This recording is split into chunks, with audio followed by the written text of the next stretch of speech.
তো বাইক চালানোর ক্ষেত্রে বা গাড়ি চালানোর ক্ষেত্রে বা যে কোনো কিছু চালানোর ক্ষেত্রে এক্সপিরিয়েন্স মানে আপনি চালাচ্ছে যে এর একটা অভিজ্ঞতা কেন প্রয়োজন হয়। এখন অনেকে আমাকে এই কোশ্চেনটা করছে, কমেন্টের মাধ্যমে আস্ক করছে যে অভিজ্ঞতা কি ভাই আসলে দাম আছে বা অভিজ্ঞতা কি আসলে প্রয়োজন আছে। তো আমি চেষ্টা করব কমেন্টের একটা রিপ্লাই ভিডিও দেওয়ার জন্য। লাস্ট 30 দিনে আমার যে পরিমাণ কমেন্ট আসছে সেই কমেন্টগুলো রিপ্লাই ভিডিও দেওয়ার জন্য। এখন আজকে সে ভিডিওটা দিচ্ছি না, আজকে শুধু জাস্ট আমি স্পেসিফিকেশন ধরে ধরে একটা কমেন্টের অ্যান্সার দিচ্ছি। যে একজন আমাকে কমেন্ট করছে যে ভাই আমরা তো বাইক চালাই বা আমরা তো গাড়ি চালাই, অনেকগুলোর ক্ষেত্রেই দেখি অভিজ্ঞতা, অভিজ্ঞ ড্রাইভার, অভিজ্ঞ এরকম অনেক কিছুই বলে থাকে। তার প্রশ্নটা পরে আমি এরকমটা আর কি বুঝতে পারছি। এখন ভাই দেখেন, দিন শেষে কিন্তু অভিজ্ঞতার একটা দাম আছে। যেমন আপনি যে কোনো ফিল্ডে, আপনার পার্সোনাল লাইফ, আপনার প্রফেশনাল লাইফ, আপনার ডেইলি লাইফ, যে কোনো ফিল্ডে আপনি যে কোনো একটা কিছুর উপর অভিজ্ঞ। এখন কার ভিতর কি সুপ্ত জ্ঞান, কার ভিতর কি সুপ্ত প্রতিভা লুকিয়ে আছে সেটা আমি আপনি তো ভালো মতো বুঝবো না। সেটা যার ভিতর লুকিয়ে আছে সে জানে, বা আসলে যারা এটা ইউটিলাইজ করে বা যারা এটা দেখা যাচ্ছে আপনার ঠিক মতো প্রপারভাবে ব্যবহার করে তারা জানে। এখন আপনার ভিতর কিছু না কিছু আছে। এখন অনেকে বলে না যে ভাই আমার ভিতর কিছু নাই, বা অনেকে আসলে মনে করে না ভাই আমার ভিতর কোনো সুপ্ত প্রতিভা নাই বা আমার ভিতর কোনো কিছুই নাই। আমার ফ্যামিলি বলে যে আমি কিছু করতে পারি না, আমার পরিবার বলে আমি কিছু করতে পারি না, কিন্তু ভাই তারপর আপনার ভিতর কিছু না কিছু আছে। কুকুরটার কে জানি গলার ভিতর কোপ দিছে। আল্লাহু আল্লাহ, এগুলো আসলে কে করে বা কেমন মানুষ করে, তাদের মানে মনুষ্যত্ব বা দেখা যাচ্ছে তাদের যে মেন্টালিটি কেমন, সেটা আমার ছোট্ট মনে আসলে কখনো বুঝতে পারি না যে মানুষগুলো কিভাবে পশু পাখিকে বা পশু প্রাণীর এরকম কষ্ট দেয়। তো আসেন, বাইক চালানোর অভিজ্ঞতা বা গাড়ি চালানোর অভিজ্ঞতা কখন ম্যাটার করে। দেখা যাচ্ছে এমন কিছু ইমার্জেন্সি সিচুয়েশন, আমাদের বাংলাদেশে তো ইমার্জেন্সি সিচুয়েশন রাস্তাঘাটে বের হলে আমার আপনার সাথে ওতপ্রোতভাবে জড়িত। এখন কিভাবে দেখা যাচ্ছে আমাদের বাংলাদেশে অনেক সময় দেখবেন আমাদের কিছু বাইকার ভাইরা যারা আসলে ঢাকা শহরে এসে পাঠাও রাইড করে, বিশেষ করে অনেক আসলে দেখা যাচ্ছে গ্রাম অঞ্চল থেকে আসে, তারা ঠিকমতো ঢাকা শহরের আবহাওয়া বোঝে না, ঢাকা শহরের রাস্তাঘাট বোঝে না। তারা জাস্ট আপনার কোন দিক দিয়ে টান দিবে, কোন দিক দিয়ে ব্রেক করবে, কোন দিক দিয়ে কী করবে না করবে, এটা তারা বোঝে না। এটা তাদেরও মানে আপনার বিষয় না, কিন্তু এটা তাদের আমাদের বোঝাতে হবে যারা আসলে আমরা একটু বুঝি বা আমরা আসলে এগুলো নিয়ে কাজ করি। আমরা এগুলো তাদেরকে বোঝাতে হবে যে এই কাজগুলো করা যাবে না, বা এই কাজগুলো করলে আপনার সাথে আরও 5-10 জনের ক্ষতি হবে। এটা যদি আপনি বোঝাতে পারেন বা আমরা যদি এটা তাদেরকে বোঝাতে পারি, তাহলে হয়তো তারা পরবর্তীতে কাজগুলো করবে না। এখন তারা দেখবেন অনেক সময় ডান সাইডে ইন্ডিকেটর দিছে বাম সাইডে মুভমেন্ট করে, বা বাম সাইডে ইন্ডিকেটর দিছে ডান সাইডে মুভমেন্ট করে। যখন করে যারা পিছনে থাকে বা যারা আসলে পিছে থাকে গাড়ির বা বাইকের বা যে কোনো কিছুই ভেহিকেল হতে পারে, তো পিছনের ভেহিকেলটাকে ইমার্জেন্সি ব্রেক করতে হয়। এখন আমাদের বাইকের ইমার্জেন্সি ব্রেক দেখা যাচ্ছে আপনার যদি এবিএস ছাড়া বাইক হয়, ইমার্জেন্সি ব্রেক করতে গেলে চাকা কিন্তু ছেঁচড়াবে আপনি যদি ঠিকমতো এটাকে ইউটিলাইজ করতে না পারেন। আর যদি আপনি এটা ঠিকমতো ইউটিলাইজ করতে পারেন, আপনি যদি একটা পাকাপোক্ত ড্রাইভার হন, আমি যতটুকু আর কি বুঝি, তাহলে আপনার কোনো প্রবলেম হবে না। এখন আপনি যদি ওরকম নতুন আনারি ড্রাইভার হন, তাহলে আপনার অনেক অনেক সমস্যা হবে। এখন আপনি কমেন্ট করতে পারেন আপনার পার্সোনাল লাইফে আপনি কেমন সমস্যায় পড়ছেন বাংলাদেশে ড্রাইভিংয়ের ক্ষেত্রে, আপনার এক্সপিরিয়েন্সটা কোন জায়গায় স্পেসিফিক জায়গায় প্রয়োজন হয়েছে সেটা আপনি কমেন্ট করে জানাতে পারেন, বা আমাকে বলতে পারেন যে আমার এই স্পেসিফিকেশন বা এই সামথিং কিছু জায়গায় আমার এক্সপিরিয়েন্সটা অনেক বেশি ম্যাটার করছে, যেটা আসলে আমার ক্ষেত্রে বা আপনাদের ক্ষেত্রে আমি বুঝতে পারবো। আপনার কমেন্ট করেন, কমেন্ট করলে আমি বুঝতে পারবো, না হলে আমি তো জানতে পারবো না যে আপনাদের পার্সোনাল লাইফে কোন কোন জায়গায় এক্সপিরিয়েন্সটা অনেক বেশি প্রয়োজন হয়েছে বা এক্সপিরিয়েন্সটা অনেক বেশি দরকার হয়েছে। এখন আমি আমার এক্সপিরিয়েন্সের একটা আপনার উদাহরণ দিই। আমি 2023 সালে মেবি জানুয়ারির শেষের দিকে, ফেব্রুয়ারির মাসের আগে, জানুয়ারির 28-29 তারিখের দিকে আমি আপনার রাঙ্গামাটি ট্যুরে গেছিলাম। তখন আমার সুজুকি জিক্সার মনোটন বাইকটা ছিল। আপনারা অনেকে আমার ভিডিও দেখলে ওখানে পাবেন রাঙ্গামাটি ট্যুরের কিছু শর্ট ভিডিও ওই টাইমে আমি করতাম।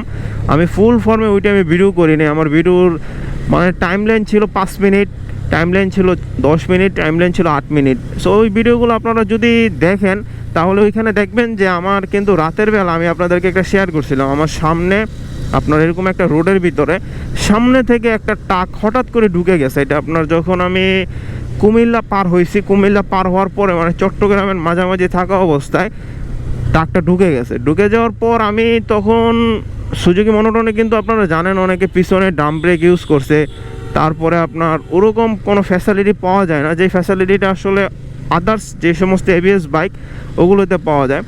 তারপরও আমি অনেক কষ্ট করে অনেক আসলে আপনার প্যারা নিয়ে বাইকটাকে কন্ট্রোল করছি। এটা আমার এক্সপিরিয়েন্সে আছে বলেই যে হয়েছে এমনটা বলা চলে, বা আমি আসলে বিশ্বাস করি। কারণ আমার সাথে আরেকটা বাইক গেছে, ওই আসলে কন্ট্রোল করতে পারে নাই, সাইডে গেছে বেশি। আমারটাও বালিতে ছিল, কিন্তু ওটা বালিতে যাওয়ার পরেও ওরটা আর কি আপনার শেষরায় পড়ে গেছে। এখন ওর বাইকটা যেটা ছিল ওটাতে এবিএস সিবিএস সবই ছিল। ওর বাইকটা ছিল R15 ভার্সন 3। তো R15 ভার্সন 3 বাইকে তো কোনো প্রবলেম হওয়ার কথা না, বা আসলে R15 ভার্সন 3তে তো কোনো প্রবলেম হওয়ার কথা না, যেহেতু এটাতে এবিএস আছে। অনেকে কোশ্চেন করতে পারেন এখন কেন হয়েছে, হয়তো ওই সিচুয়েশনটাতে বেশি প্যানিক হয়ে গেছে, ওই স্পেসিফিকেশন সিচুয়েশনটাতে বেশি চিন্তা ভাবনায় পড়ে গেছে, এই কারণে মানে ডাইনে বামে কাইত হয়ে পড়ে গেছে। এটার কারণে বলা চলে এই সিচুয়েশনটা ওর ক্ষেত্রে হয়েছে, এখন আপনার ক্ষেত্রে নাও হতে পারে।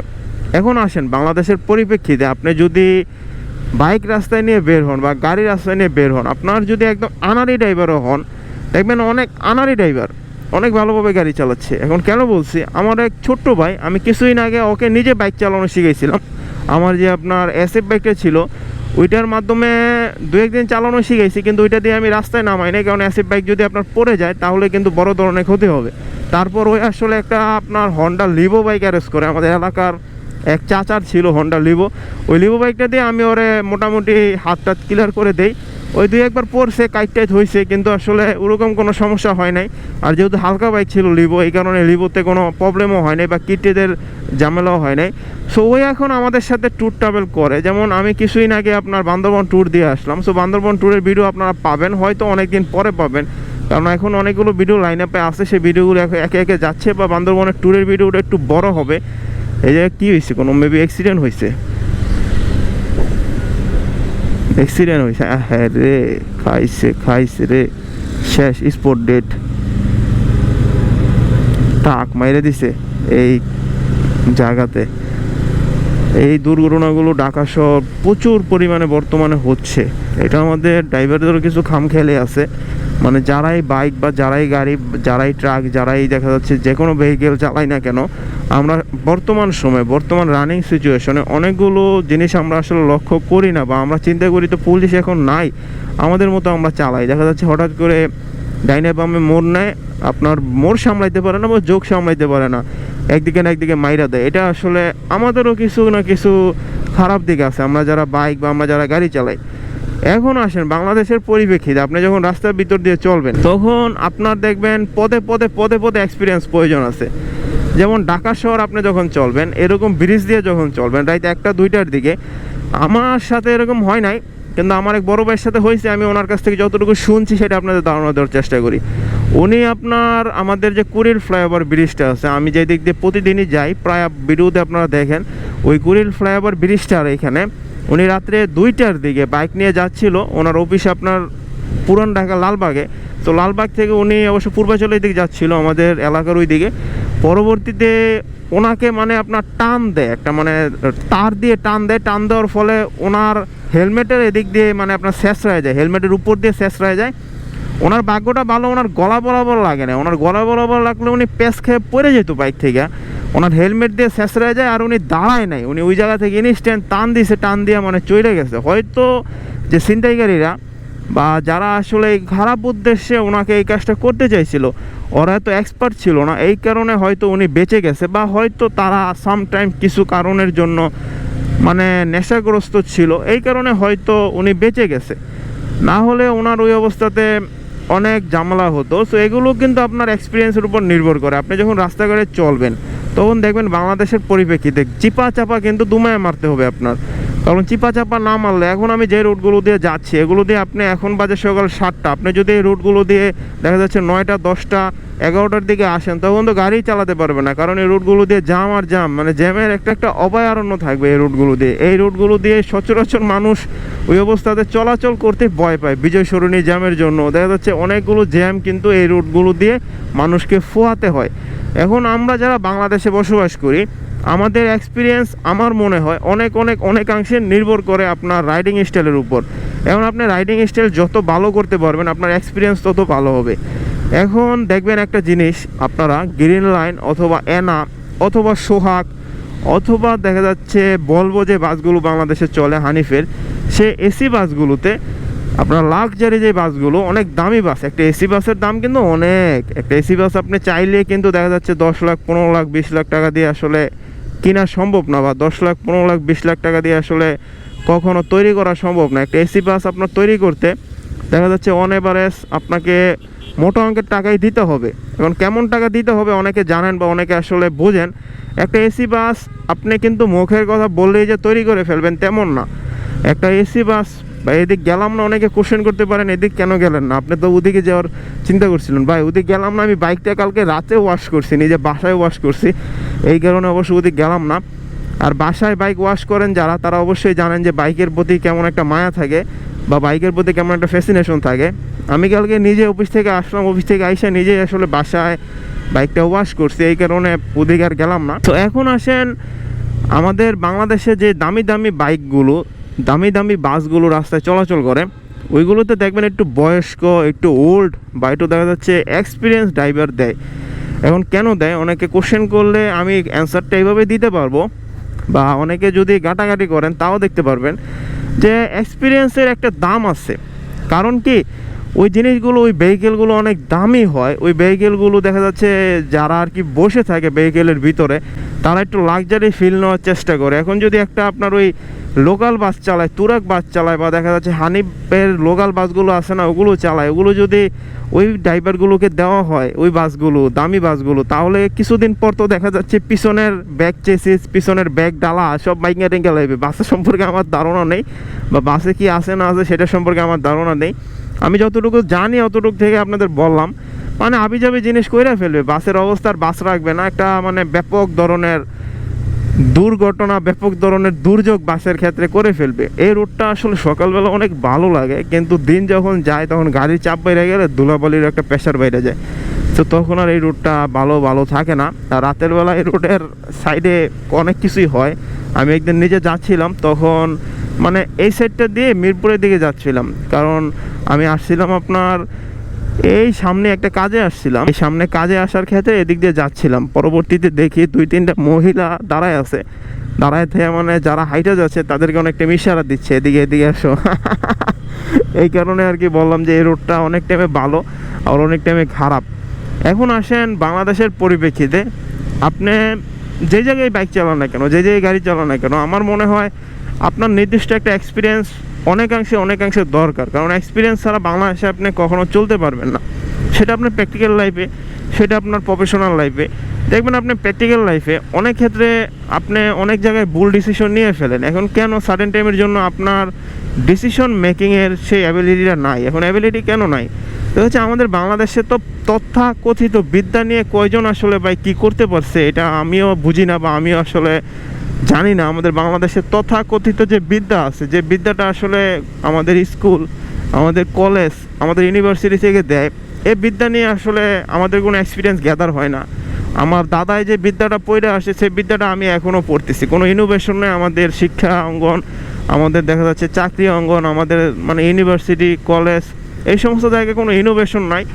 আমার দাদা যে পড়াটা পড়ে আসছে, সেই পড়াটা আমি এখনও তার নাতি হিসাবে আমিও পড়তেছি, বা আপনার দাদা, আপনার বাবা যে পড়াটা পড়ছে, আপনি নাতি, আপনি ছেলে হিসাবে সেই পড়াটাই পড়তেছেন। তাহলে কোনো ইনোভেশন আছে? এখন প্রযুক্তি বা পৃথিবী প্রতি সেকেন্ডে চেঞ্জ হয়। আপনি আজকে কেমন আছেন, কালকে এমন নাও থাকতে পারেন। আপনি আজকে যেমন আছেন, পৃথিবীটা পরশুদিন তেমন নাও থাকতে পারে, আপনার সাথে মানানসই নাও হতে পারে।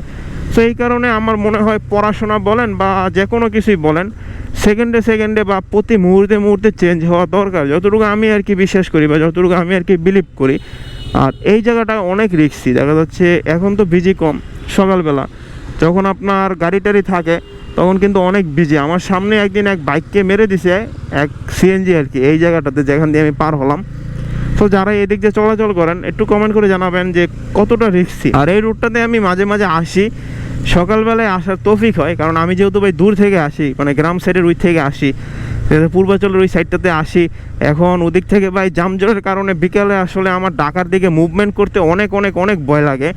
এই কারণে আমি সকালের দিকে আসার বেশি চেষ্টা করি, কারণ সকাল দিকে ঢাকা শহরের ভিতর দিয়ে ঘোরাঘুরি করতে বা ঢাকা শহরের ভিতর দিয়ে দেখা দেখি করতে অনেক ভালো লাগে।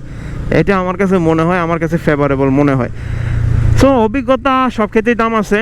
আপনি যে ফিল্ডে যে এক্সপিরিয়েন্স যে জিনিসই কাজে লাগান না কেন, আমি মনে করি অভিজ্ঞতা ছাড়া জীবন চলে না। অভিজ্ঞতা বা অভিজ্ঞ লোক সব জায়গায় দরকার, বা অভিজ্ঞ লোক আসলে প্রয়োজন। অভিজ্ঞ লোক ছাড়া কখনো সম্ভব হয় না।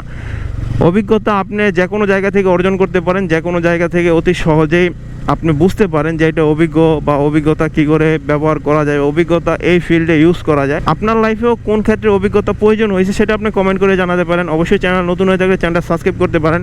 লাইক কমেন্ট শেয়ার এগুলো করতে কোনো টাকা পয়সা খরচ হয় না, অত কিপটেমি করে কী করবেন। আর চ্যানেলে নতুন হয়ে থাকলে চ্যানেলটা অবশ্যই সাবস্ক্রাইব করেন। মোটোব্লগ তৈরি করতে ভাই প্রচুর প্রচুর প্রচুর পরিশ্রম হয়। এটা যারা আসলে রাস্তাঘাটে বাইক চালান তারা অনেকভাবে রিয়েলাইজ করতে পারবেন, বা যারা আসলে রাস্তাঘাটে চলাচল করেন স্বাভাবিক মানুষ তারাও আসলে রিয়েলাইজ করতে পারেন। অস্বাভাবিক মানুষরাই মনে হয় আসলে লাইক কমেন্ট শেয়ার করে না, যেটা আমার পার্সোনাল মনে হয়। So thank you for watching. সম্পূর্ণ ভিডিওটা দেখার জন্য অনেক অনেক অনেক ধন্যবাদ।